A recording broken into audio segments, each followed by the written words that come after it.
Assalamualaikum warahmatullahi wabarakatuh.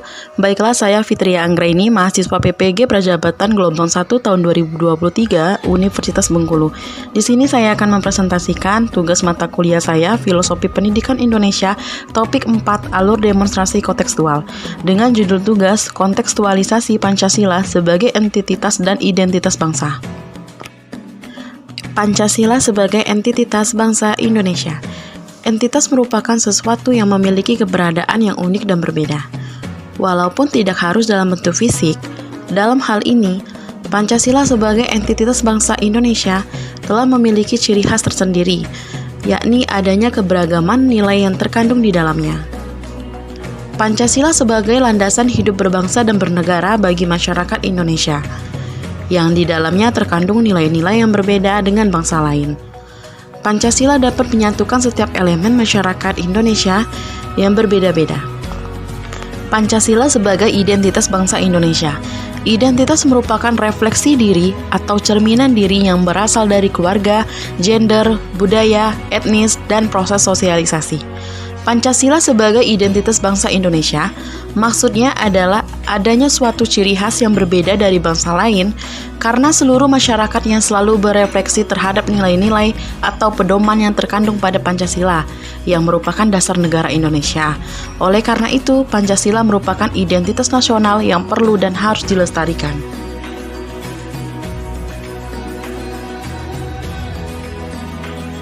Identitas nasional Indonesia tercantum dalam Konstitusi Indonesia, yaitu Undang-Undang Dasar 1945 dalam pasal 35-36C.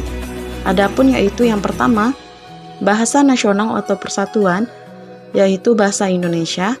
Yang kedua, lagu kebangsaan Indonesia, yaitu Indonesia Raya. Yang ketiga, bendera negara Indonesia, yaitu Sang Merah Putih. Yang keempat, lambang negara, yaitu Garuda Pancasila. Yang kelima, semboyan negara, yaitu Bhinneka Tunggal Ika. Yang keenam, konstitusi negara, yaitu Undang-Undang Dasar 1945. Kemudian, dasar falsafah negara, yaitu Pancasila. Dan yang terakhir, Indonesia memiliki kebudayaan daerah yang beragam dan diterima sebagai kebudayaan nasional. Perwujudan profil belajar Pancasila pada pendidikan yang berpihak pada peserta didik dalam pendidikan abad ke-21, yaitu beriman bertakwa kepada Tuhan Yang Maha Esa dan berakhlak mulia, gotong royong, bernalar kritis, berkebinekaan global, kreatif, dan mandiri. Berikut penjelasan dari aspek-aspek profil belajar Pancasila. Pertama, beriman bertakwa kepada Tuhan Yang Maha Esa dan berakhlak mulia. Pelajar di Indonesia harus memiliki akhlak yang baik dalam hubungannya dengan Tuhan Yang Maha Esa. Dalam hal ini, pelajar Indonesia harus memahami nilai akhlak beragama, akhlak pribadi, akhlak kepada manusia, dan akhlak kepada alam dan negara. Bergotong royong, pelajar Indonesia memiliki kemampuan dalam bergotong royong, budaya kolaborasi, kepedulian, berbagi, dan secara sukarela menyelesaikan suatu pekerjaan secara bersama-sama. Agar bisa tuntas dengan cepat dan lancar, merupakan cerminan dari identitas masyarakat Indonesia yang perlu dilestarikan kepada generasi muda. Kebinekaan global. Dalam hal ini berarti pelajar Pancasila harus mampu mempertahankan nilai-nilai luhur, kearifan lokal, dan identitas bangsa. Namun di sisi lain tetap memiliki wawasan dan keterampilan global dan mampu terbuka untuk berinteraksi dengan budaya lain.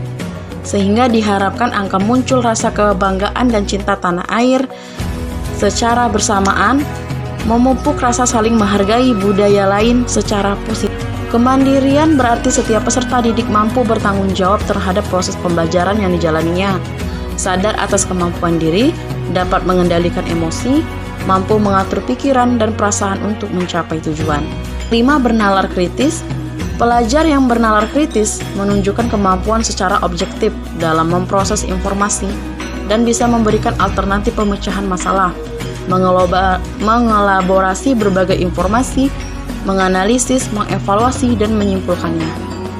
6. Yaitu kreatif. Pelajar yang kreatif berarti mampu memodifikasi dan menghasilkan sesuatu yang orisinal, bermakna, bermanfaat, dan memiliki dampak positif. Baiklah, itu saja yang dapat saya presentasikan. Semoga bisa bermanfaat untuk kita semua. Assalamualaikum warahmatullahi wabarakatuh.